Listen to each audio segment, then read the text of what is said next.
Hari ini kita akan banyak bahas tentang saham sektor CPO ya. Jadi temanya apa nih hari ini? CPO nih temanya. Terus kemudian kita akan ada beberapa update juga terkait dengan update tarif dari Amerika yang udah mulai banyak kabarnya gitu ya. Jadi India baru aja kita dapat kabar India itu 25% ya. Terus kemudian buat Jepang 25% juga, Malaysia 25%, tarif di China 30%, Indonesia 19%. Ya, jadi sebenarnya secara angka tarif sendiri Indonesia ini lebih diuntungkan daripada China, Jepang, Malaysia dan India. Tarifnya termasuk murah. Sentimen positifnya adalah pengusaha-pengusaha Amerika yang dulunya manufacturing di China, misalnya Apple, yang mereka berencana pindah ke India, bisa mungkin membuat pabrik di Indonesia. Ya, jadi tidak hanya itu, sebenarnya itu win-nya atau plus-nya. Negatifnya atau kurangnya adalah Indonesia jadi harus membeli Boeing, dan juga ada syarat-syarat lain yang beberapa waktu yang lalu itu udah saya sempat bahas ya. Dan juga memberikan tarif 0% buat Amerika untuk produk pertanian mereka, banyak produk mereka masuk ke Indonesia. Tantangannya buat Indonesia sendiri, meskipun tarifnya Indonesia dari Amerika ini lebih bagus daripada India, Jepang, dan China, tantangannya sebenarnya ada tantangan lagi sih selain tarif Amerika 0%, lebih ke China. Jadi khawatirnya tuh bukan ke China-nya ya, lebih ke khawatirnya plus minus. Sebenarnya ini plus minus kayak satu koin itu punya dua sisi mata uang. Plusnya adalah asing masuk ke Indonesia, di mana itu akan terjadi penanaman modal asing yang lebih besar ya. Kemudian kenapa kok asing masuk ke Indonesia? Lah daripada bikin di China 30%, better bikin di Indonesia.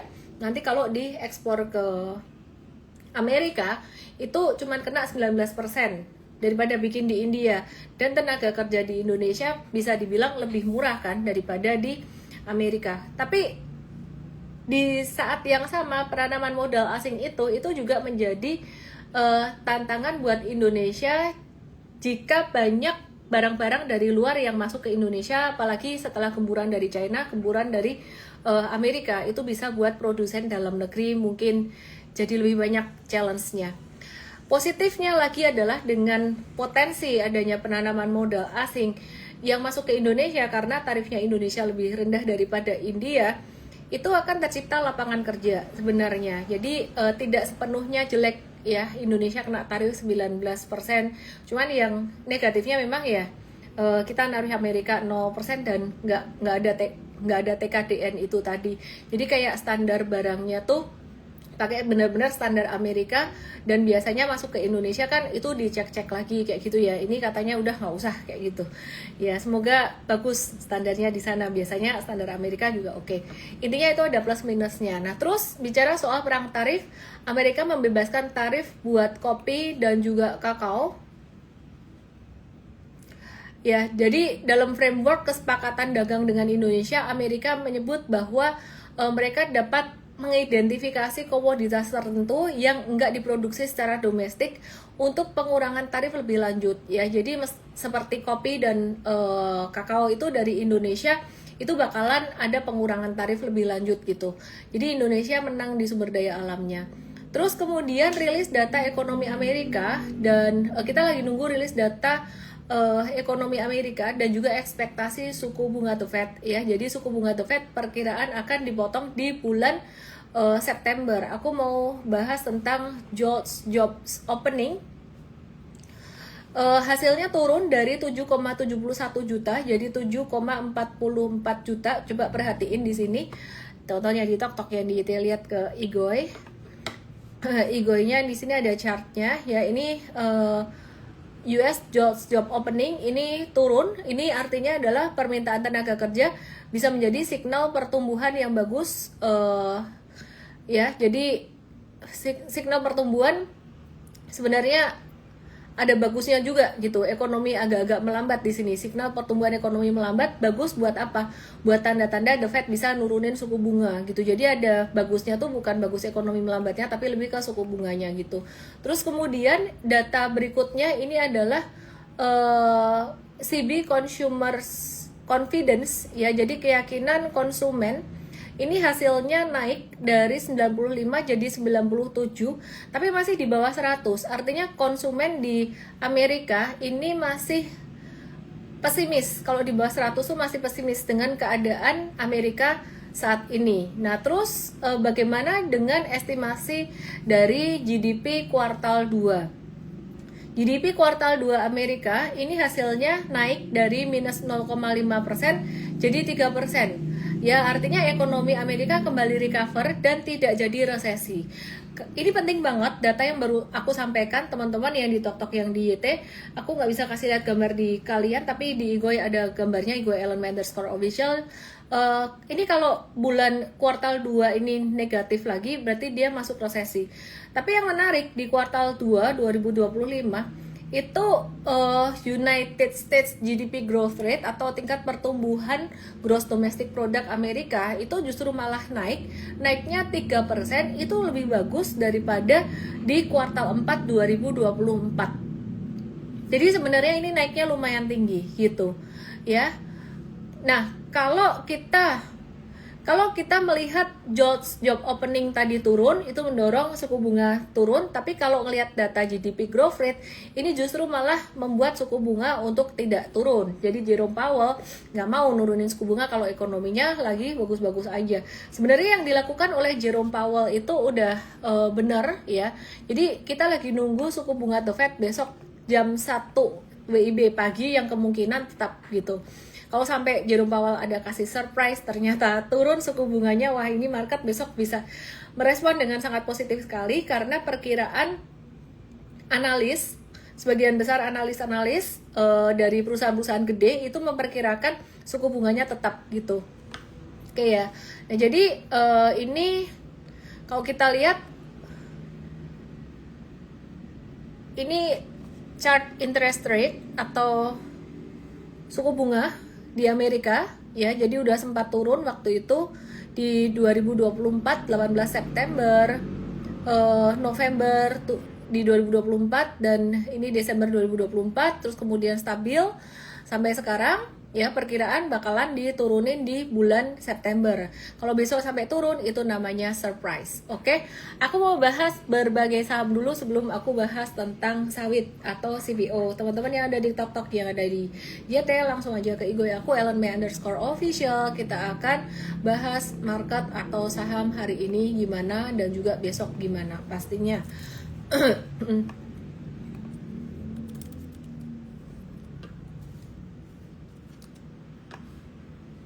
Oke. Ini IHSG pergerakannya hari ini market value 15,8 triliun. Di pasar reguler 13,94 triliun, di pasar negosiasi 1,87 triliun. Dimana di pasar reguler ini transaksinya banyak dari 3 big banks, BCA, BRI, BMRI, dan di pasar negosiasi itu ada BKSL, BCA, dan BMRI gitu. Nah, terus per hari ini IHSG-nya merah banget kayak gini. Yang menyebabkan merahnya IHSG ini dari saham SMMA ya. SMMA ini market cap-nya lumayan gede meskipun dia nggak terlalu liquid gitu. Jadi SMMA, terus kemudian CDIA ya. Jadi ini CDIA mulai turun ya. Jadi setelah auto reject atas terus, ini udah mulai turun. Kalian mau profit taking boleh, mau hold boleh. Yang jelas kalau yang belum punya dari IPO, teman-teman bisa pakai kesempatan ini untuk menunggu di retracement-nya. Saya tidak terburu-buru untuk beli meskipun dia sudah turun. Saya akan biarkan dia turun beberapa kali dulu ya. Dan hari ini turunnya 9,84%. Menurut saya itu masih sangat normal sekali. Dan kalau turun sampai ke 1.200 pun sebetulnya juga masih sangat normal. Mengingat dia dari IPO tuh udah arah berkali-kali. Tapi teman-teman pasti dapatnya dikit-dikit doang kan ya. 10 lot, bisa dapat 20 lot mah bagus. ngantri banyak tapi tetap dapatnya dikit lot. Berapa lot kalian dapat? Coba tulis di komen yang di YT yang di TokTok. Nah ini udah naik 600%-an. Jadi sampai per hari ini berarti naiknya sekitaran 560%-an dari awal dia IPO. Ini kalau saya nggak salah ngukur nih, turunin dikit gitu. Ini ada yang dapat 70, 15, 12 lot, dikit-dikit nih. Terus kemudian Big Banks juga membuat IHSG hari ini terkoreksi. Jadi kayak saham BBRI kemarin sebenarnya patternnya udah cukup bagus. BBRI, kemudian kita lihat dia ada agak-agak turun gini.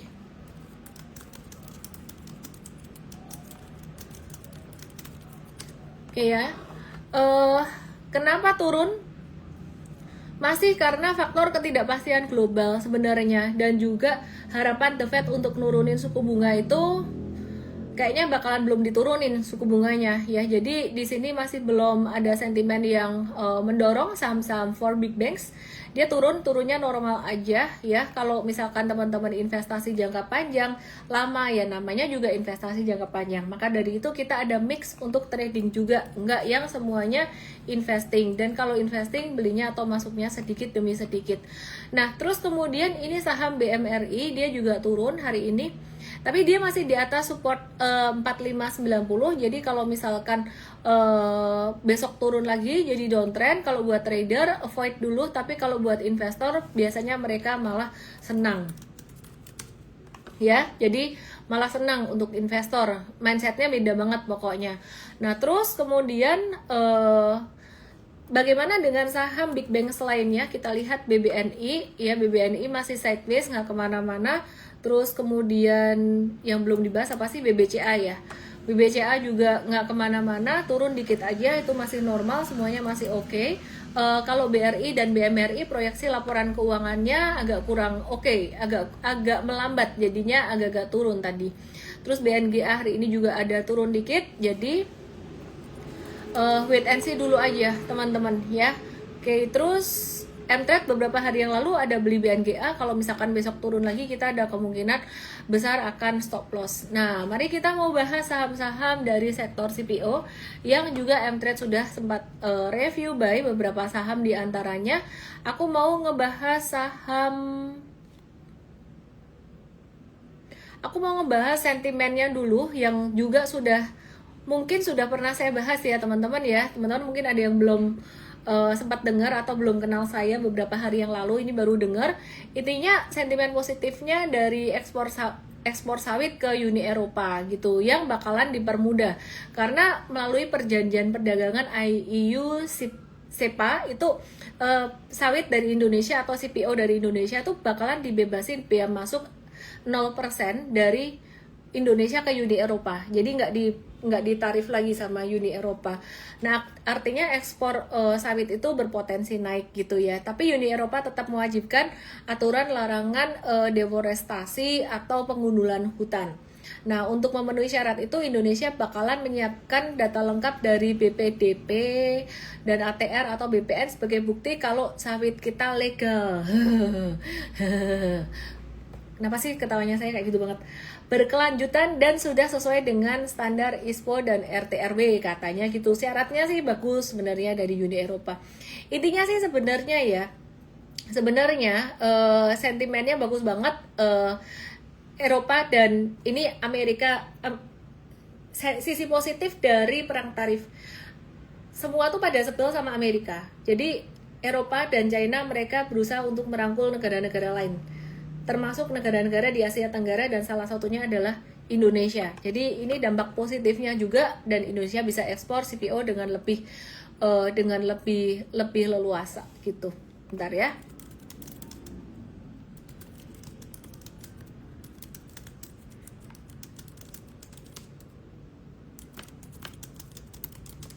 Oke, terus CPO, laporan keuangan, pertumbuhan pendapatannya kurang lebih mirip-mirip 29% sampai dengan 45%. Ya, jadi for your information aja, perusahaan-perusahaan CPO yang terdaftar di bursa kita itu sebenarnya nggak ada yang secara langsung ekspor ke Eropa, tapi bakalan kedampak positif dari apa? Dari potensi penguatan harga CPO atau tidak, atau kalau enggak sebenarnya ini cuma sentimen jangka pendek aja ya. Jadi sentimen ekspor ke Uni Eropa itu dampaknya lebih ke harga CPO yang bisa naik dan mempengaruhi kinerja perusahaan. Tapi sebenarnya mereka nggak ada yang ekspor ke Eropa yang listed di Bursa Efek Indonesia. Nah, kita kalau ngelihat laporan keuangan first half 2025 sektor CPO, itu DSNG naik 29% secara tahunan. Terus kemudian TAPG naik 35% secara tahunan, LSIP yang ketiga itu AALI 40% secara tahunan. Jadi kurang lebih mirip-mirip. Kemudian Escrow 45% secara tahunan. Terus LSIP itu first half 2025-nya belum rilis. Jadi kita nggak bahas pendapatannya. Nah, kalau dari size perusahaan, AALI itu memang yang paling gede. Size-nya atau ukuran pendapatannya AALI itu 14,45 triliun. Nah, dari yang tadi saya sebut semua itu, yang paling kecil itu LSIP. LSIP itu 1,3 triliun itu di first quarter 2025. Jadi first half atau bulan Juni kemarin ini belum keluar. Terus labanya siapa yang paling besar? Di antara 5 itu, meskipun AALI itu pendapatannya 14,45 triliun, tapi pendapatan yang paling besar secara nominal itu justru malah TAPG. TAPG yang dia itu labanya 1,69 tapi pendapatannya 5,51. Oke, ngerti ya yang saya maksud ya. Jadi AALI itu pendapatannya 14,45 triliun, labanya 702 miliar. Coba dihitung berapa persen?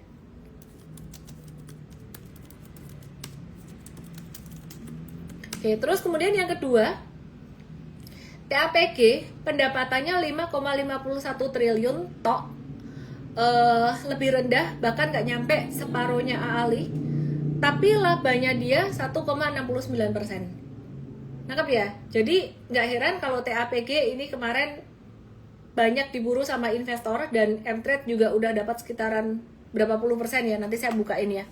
Oke, terus yang menarik lagi, si TAPG ini pertumbuhan laba bersihnya secara tahunan itu dia naik 75%. Nah, itu sentimen positifnya. Sedangkan AALI dia naik 40% secara tahunan. Nah, terus yang membedakan apalagi? Yang bagus apalagi? Yang laba bersihnya pertumbuhannya tinggi. Meskipun angkanya cuma 916 miliar tok labanya. Jadi kalau TAPG tadi labanya 1,69 triliun, AALI labanya 702 miliar. Ada satu perusahaan lagi namanya DSNG, ya, kode sahamnya. DSNG itu pertumbuhan laba bersihnya 81,9% secara tahunan. Oke, mari kita lihat. Teman-teman yang di TokTok, yang di YT, ke IG aku, ini aku ada share table-nya di Element_Official, dan jangan lupa juga follow IG-nya mtrade_id, yang pastinya sekarang udah jauh lebih informatif lagi dan informasinya lebih cepat gitu ya. Oke, terus perhatikan di sini. Nah, ini yang tadi saya bilang, AALI itu pendapatannya segini, tapi laba bersihnya segini. Ya.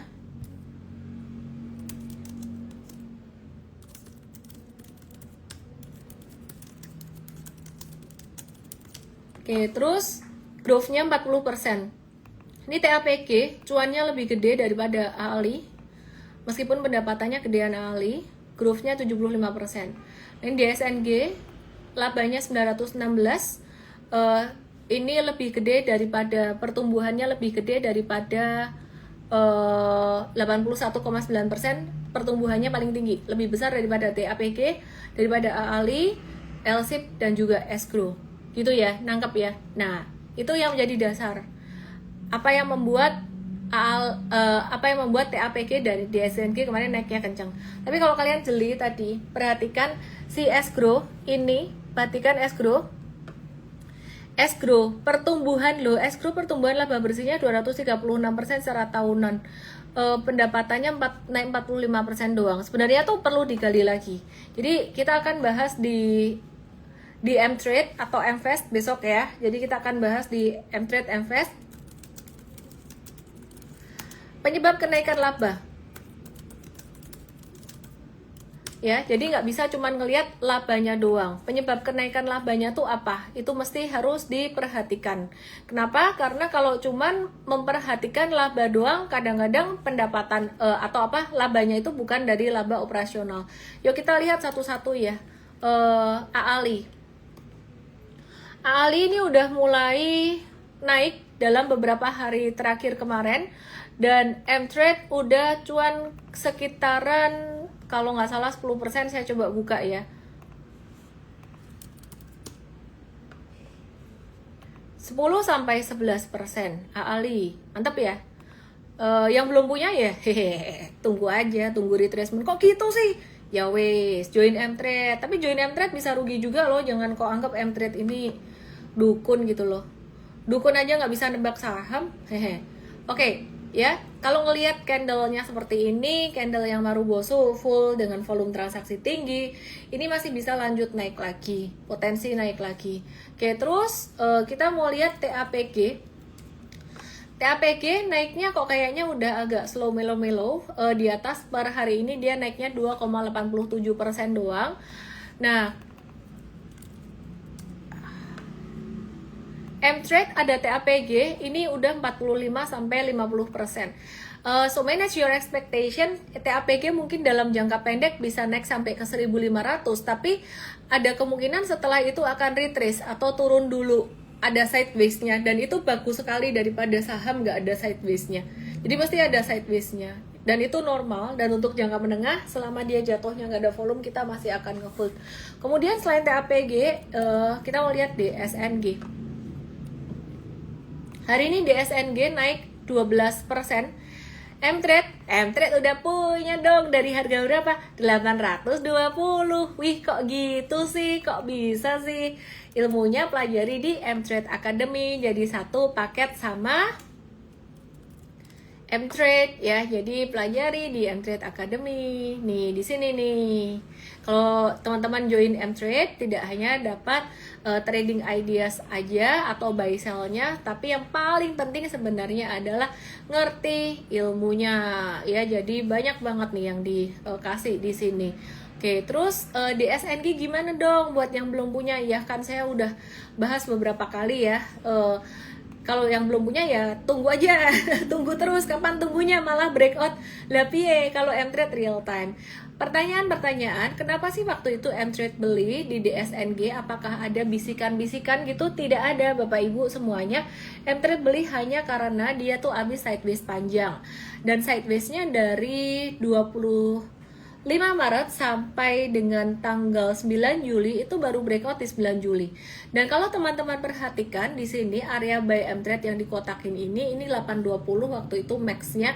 Sebenarnya hari itu masih bisa beli sampai 850 juga nggak apa-apa, nggak telat sih kalau kalian mau beli waktu itu. Yang penting ngerti ilmu M-Trade Academy, mau ngejar-ngejar harga dikit silahkan. Kalau nggak nonton course-nya jangan.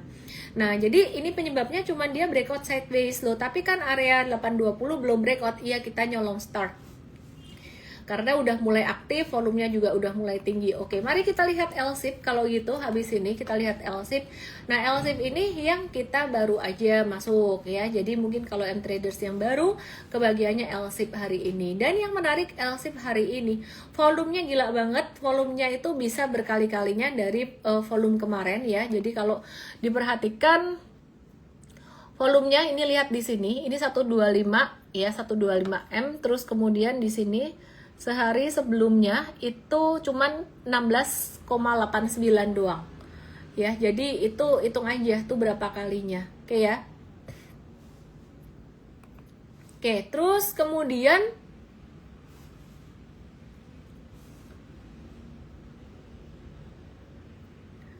oke, berarti pertanyaannya dari semua itu yang masih boleh dibeli, masih boleh dibeli LSIP gitu.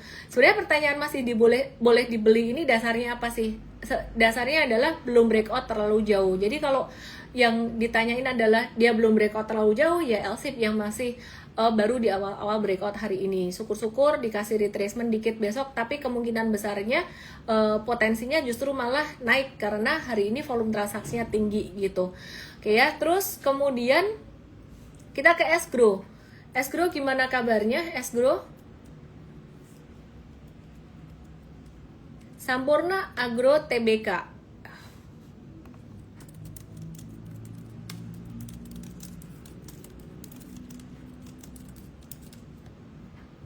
Iya, Esgro. Wah, ini Esgro gimana nih? Udah duluan naik juga, tapi M-Trade nggak masuk di sini. Kita udah nitip sendalnya di TAPG, udah ada di SNG, udah ada Ali juga.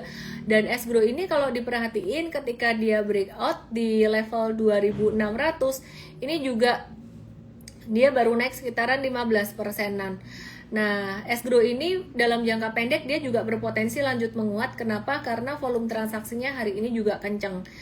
Strategi tradingnya kenapa sih harus nunggu retracement terus? Kenapa nggak langsung aja hajar di atas?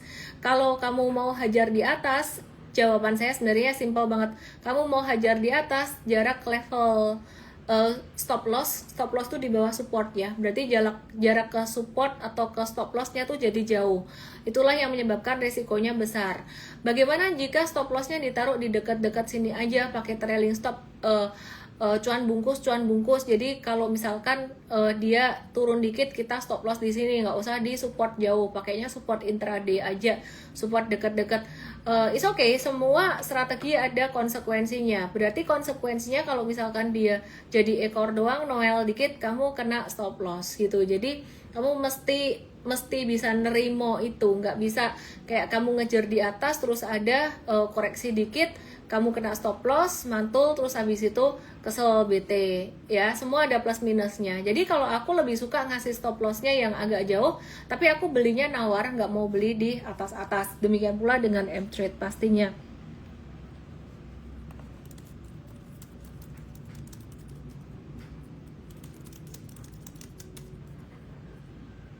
Oke.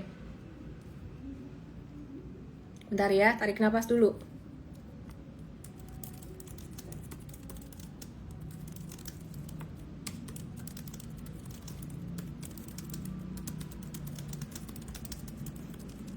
Oke, terus SIMP yuk. Kita ke SIMP yuk.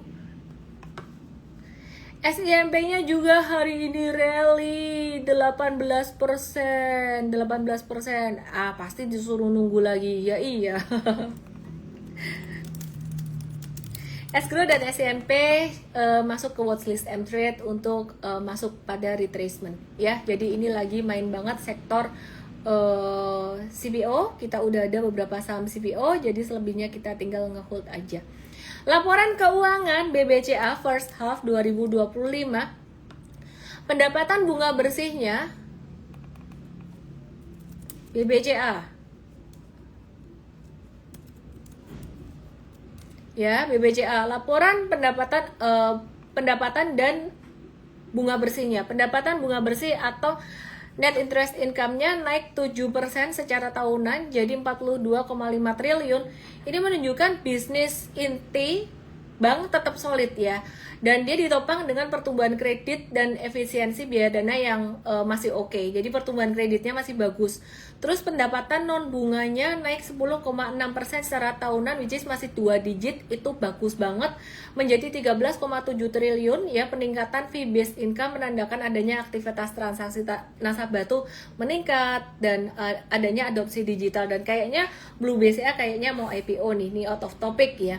Terus ya mungkin kita mesti menunggu confirmation dulu gitu. Kayaknya kok ada, nggak tahu benar atau enggaknya. Need to be confirmed.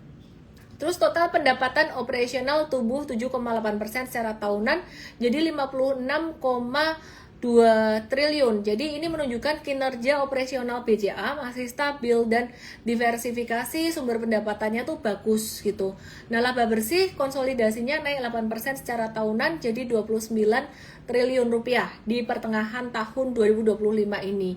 Jadi kinerja bottom line-nya BCA itu masih kuat, pertumbuhannya masih oke di tengah perlambatan perekonomian yang sebenarnya proyeksinya agak kurang bagus di 2025 ini. Tapi kenyataannya dia malah masih tetap lebih bagus daripada guidance awal. Pertumbuhan kreditnya juga masih 2 digit 12,9% tahunan. Kalau nggak salah waktu itu diperkirakan di awal cuman single digit aja di awal tahun 2025 gitu. Terus kredit korporasinya naik 2 digit juga 16,1%, kredit komersial dan UKM-nya naik 12,6 dan 11,1%, konsumernya naik 7,6%, dana pihak ketiga naik 5,7%.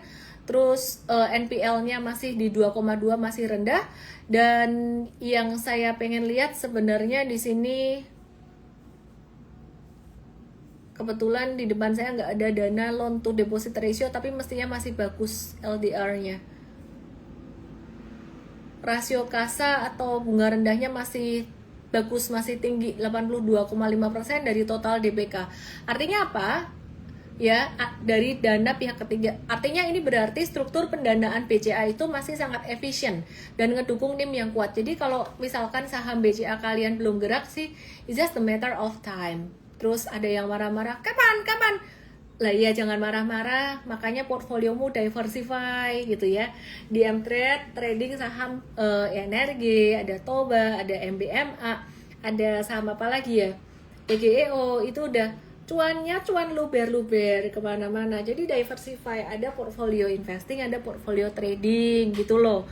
Oke ya, aku nggak pernah mau kayak fanatik sama saham-saham tertentu. Bahkan saham-saham yang aku sempat label atau aku masih label sebagai gorengan pun, jika ada pattern yang bagus baik secara peningkatan likuiditas, tren ataupun secara fundamental, itu aku perhatiin. Meskipun tidak selalu aku sebut di Mtrade atau aku sebut di live, apalagi ya mungkin secara personal dan bareng tim aja aku perhatiin. Oke, terus aku mau bahas beberapa saham. Pamer dulu, pamer cuan dulu. Pamer cuan diimbangi dengan manajemen resiko ya. Energi cuan 150 sampai 161%. Tapi kita juga ada kok manajemen resiko di mana kita ada stop loss beberapa saham. Kebetulan sih hari ini nggak ada stop lossnya ya. Hari ini Bukalapak kita sell profit taking 3 sampai 7%, Medco 4 sampai 8%, Akra 3%, Auto hampir BEP 0%, 1%. Alam Sutra kita profit taking kemarin 12,6%, BSDE juga profit taking single digit. Terus jangka pendek BTPS 7 sampai 15%, SMRA lo kok hijau semua. Aku nyariin merah nih. BBYB profit 12 sampai 18% ya.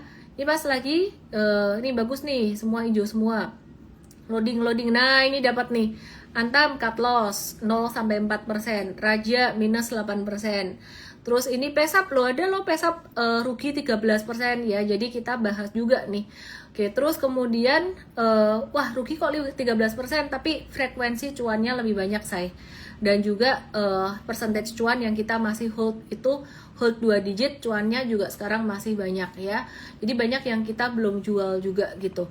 Oke, terus kita masih watch untuk energi, kita masih banget nunggu retracement-nya. Terus Toba kita juga masih menunggu. Wah, kok itu aja sih yang dibahas sahamnya. Loh, malah enak toh, gak usah kebanyakan saham. Padahal memang udah banyak saham sih kita. Banyak saham yang sekarang lagi posisinya lagi cuan juga. Oke, ini Toba dia lagi bentuknya flag lagi. Tadi mau breakout tapi gagal breakout gitu. Bukan gagal sih, kayak masih sideways gitu. Terus tapi kita masih nge-watch saham ini. Terus PGEO PGEO turun hari ini 6,83%. Oke lah, nggak apa-apa, normal aja. Loh kok gitu sih? Kok PGEO turun nggak apa-apa ya? Masa saham nggak boleh turun? Mtrade masih cuan 26 sampai 31%, bantalan cuannya lumayan. Tapi berhubung hari ini turunnya dia dengan volume transaksi cukup besar, kayaknya kalau besok dia breakdown,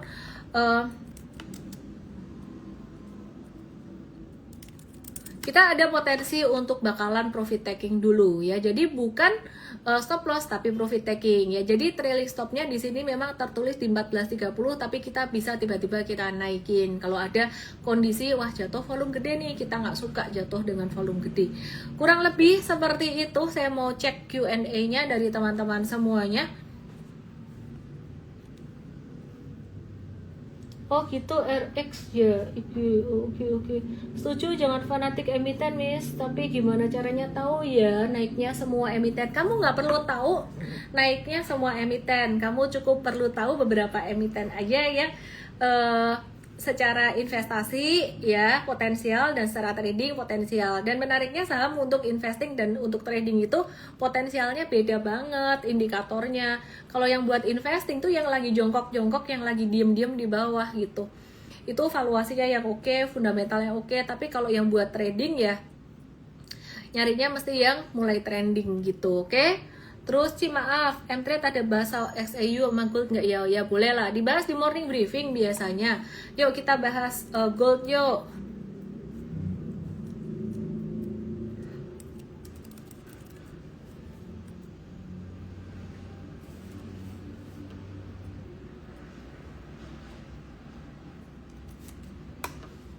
Masih sideways. Kalau mau trading gold sebenarnya ya tunggu di range sideways gedenya.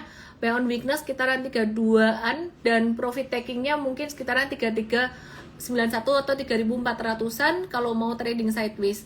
Ada temanku yang jago, dia suka trading sideways, jadi dia trading dalam time frame kecil-kecilnya. Kalau aku pribadi, aku lebih suka time frame gede dan aku tidak terlalu suka time frame kecil karena time frame gede itu sebenarnya kemungkinan untuk errornya tuh room of errornya tuh lebih kecil. Kalau time frame kecil kemungkinan untuk noise lebih gede gitu.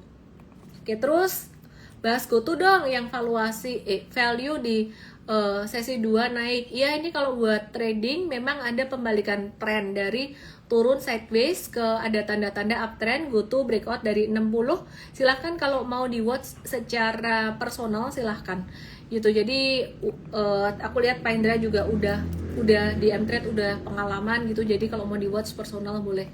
Cuan, Petro dan brand kita cuma nitip sendal di Petro doang.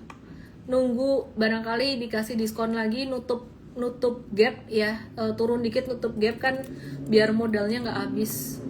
Dewa M-Trade masih nge-hold aja sih, belum ada aksi beli lagi, belum ada review buy lagi, masih di atas. Ini cuan 28 sampai 34%. Tadi sore turun semua apa masih lanjut turun? Apanya yang turun semua? Semua itu apa? Tidak semua. Beberapa. Wifi, wait and see. Ini patternnya mirip kayak Toba nih. Potensial sih, cuman ADMR cakep, dikasih diskon lagi, kepengen masuk saya besok. Ini cakep nih, supportnya di 1090. Oke, ADMR, MBMA, TPIA, INKP. Nggak kemana-mana MBMA nya berapa hari ini. TPIA sideways saja. Ngantuk. INKP breakout tinggal ngehold. Aku punya nggak ya ini ya? Petro laporan keuangan aku masuk, Miss. Mantep.